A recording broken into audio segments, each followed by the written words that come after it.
Yes, guys, what's going on? Adam McCullough here, Full-Time Devils. This is the paper review after Manchester United have been beaten by Wolves 2-1 at the Molineux.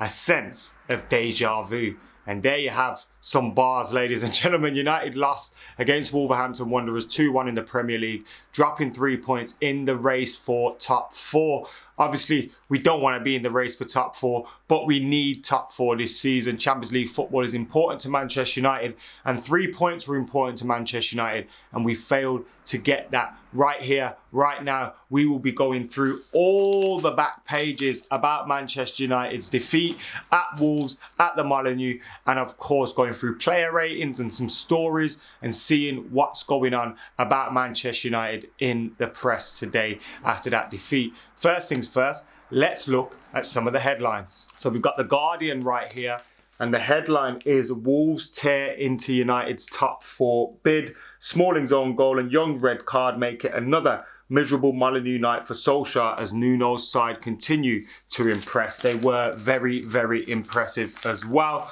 Wolves by Ollie again is the back page of the Mail. Smalling own goal dents United's hopes, and United's hopes have taken a massive dent.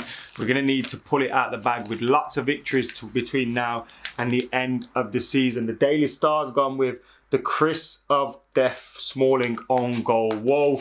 The Mirror have gone with feeling small, Chris own goal and refs 100 red card, sinks Ollie.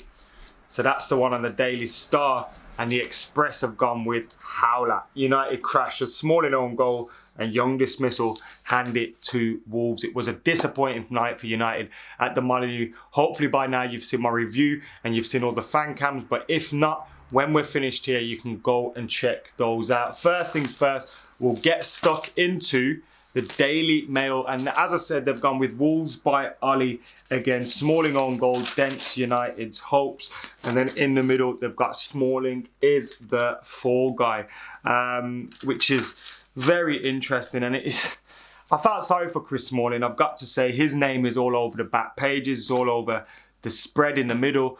And when you're looking at that, you're thinking the mistake really came from Phil Jones and David De Gea. David De Gea has been not himself this season, making a couple of errors along the way. Obviously difficult to keep and maintain the levels that he has reached, but we need to see better from him. And him and Jones kind of made the mistake. Smalling got the own goal to his name, but it wasn't good enough for Manchester United yesterday, especially after those first 30 minutes where I thought we were looking pretty good. But then after that, after they equalised, we kind of fell apart and Wolves took control of the game and deserved their victory, especially once we went down to 10 men. They've also got here the race for the top four, which has all the fixtures. Arsenal have got Everton away, Watford away, Palace at home, Wolves away, Leicester away, Brighton at home and Burnley away. So whilst we've got some difficult away games, their fixtures are probably the best out of the guys in the race for the top four, and they're sitting in third. Spurs have got Palace at home, Huddersfield at home, City away, Brighton at home, West Ham at home, Bournemouth away and Everton at home. So plenty of home fixtures for them.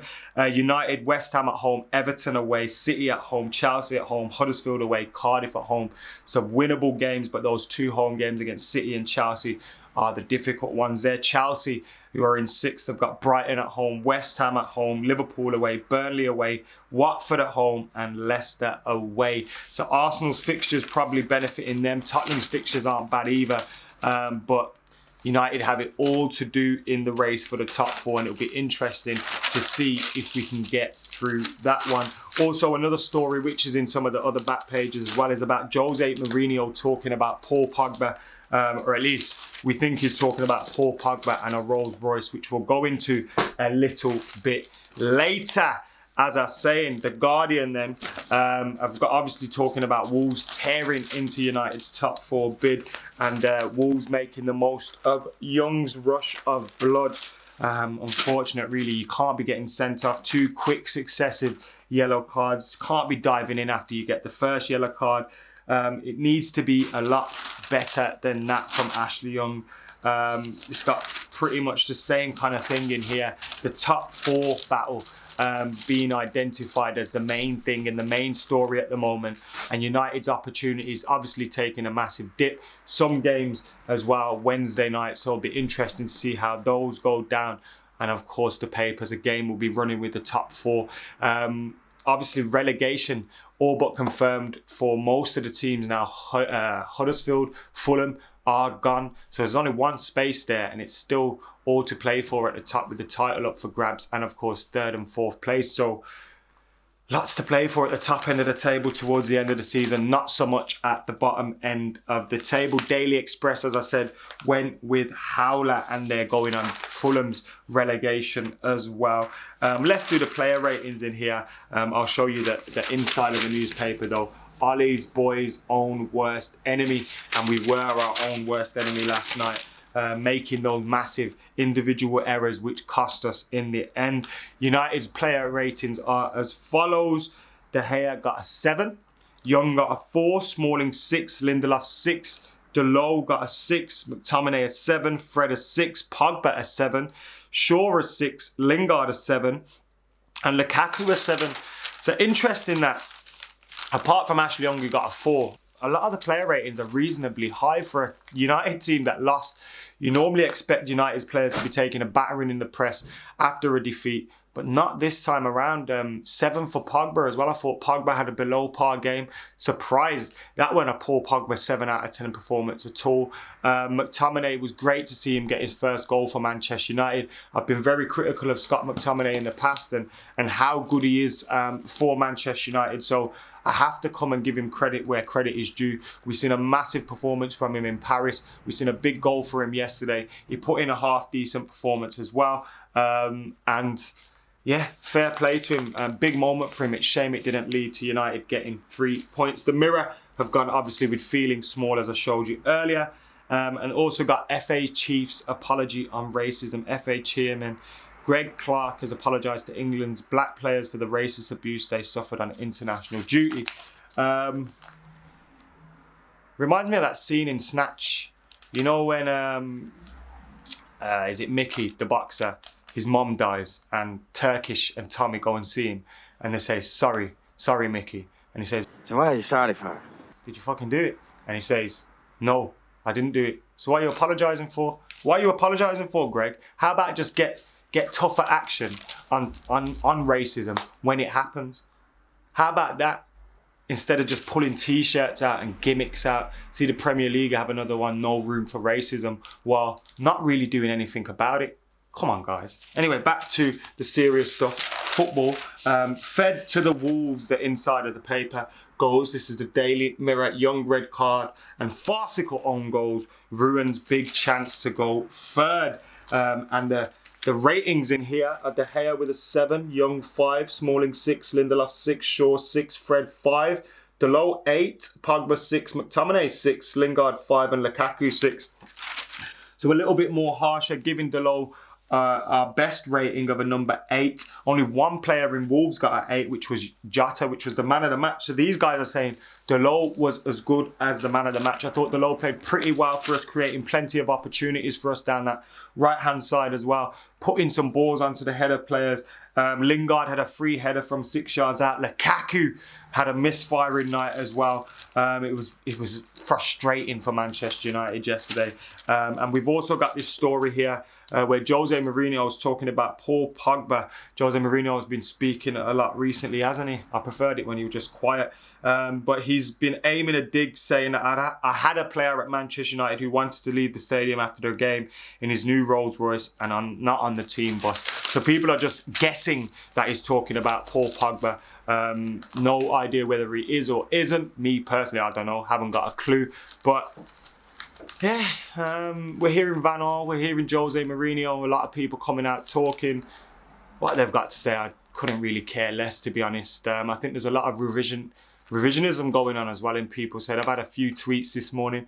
Told you Jose Mourinho wasn't the problem. Guys, I never said Jose Mourinho was the only problem at Manchester United, but he was a problem and he deserved to get sacked. So I think those guys just need to get over it. He's gone now. We need to move forward. Ole Gunnar Solskjaer has got the job now, whether that's right or wrong. there's no point arguing it anymore, and we just need to get behind him. He's got a team here that he's been given, and if it wasn't for Ali, we wouldn't even be in with a sniff of a chance of top 4. If we were left with Jose Mourinho, we'd be 7th or 8th right now, the way things were going, if not worse. We wouldn't still be in the Champions League. Looking forward to a quarter-final against Barcelona, which is our next game. So whilst, you know, it's disappointing the way things have gone, we lost 3 out of the last 4 games, I don't think that makes Jose look any better, because we wouldn't have even been with a sniff anyway. And now we're going with the Daily Star. End it on a high note. Chris of Death, Smalling own goal. Whoa, Chris Smalling's own goal delivered a big blow to Manchester United's hopes of a top 4 finish. Small gone wrong, golly. Oh, there's some leaflets just dropping out. It says it's small gone wrong, golly. They're getting clever down there at the Daily Star, aren't they? Inventive headline. Ashley Young was Mike Dean's 100th red card as well. He'll be telling his kids about that one day. Mike Dean. Oh, I think I'll make a name for myself. Ooh, red card. Ooh. Oh, I hate Mike Dean. Such a knobhead, but Ashley Young deserved to get sent off, to be fair, so can't blame him for that red card, although I can blame him for just being an absolute bellend and an absolute poor referee. The newspapers haven't been a good look today if you're a Manchester United fan. Lots of chat, obviously, about the defeat against Wolves, and I'm still really, really disappointed about that one. Deja vu, as I said in my review. Twice we've gotten there, twice we've lost 2-1. They seem to love a 2-1 result against some of the big boys, and a team that's lost twice against Huddersfield this season, we've failed to beat in 3 games. They drew with us at Old Trafford as well in Jose's era. So big disappointment, big missed opportunity for United. When you think of the 2 points at home against Burnley, the 3 points against Wolves, obviously we could have got a better result against Arsenal in the league, and we didn't. So massive missed opportunity there to have top 4 and have 3rd place even sewn up by now. But we've got some big games coming up. Our next game is Barcelona. Then we got a big league game against West Ham. We need to bounce back. The form hasn't been good enough. The players' performances haven't been good enough. We need Ollie to get back to smiling and help us get back to winning ways. And we need the players to get digging in again, get putting in those performances. Because obviously we've got our problems. We know that it's not ideal to have a back 4 that consists of Young and Smalling and all those guys week in, week out. We've got a big summer ahead and we need to make signings. But there's still a lot to play for in this season. Who knows what can happen against Barcelona? You get through in that, you got a potential semi-final.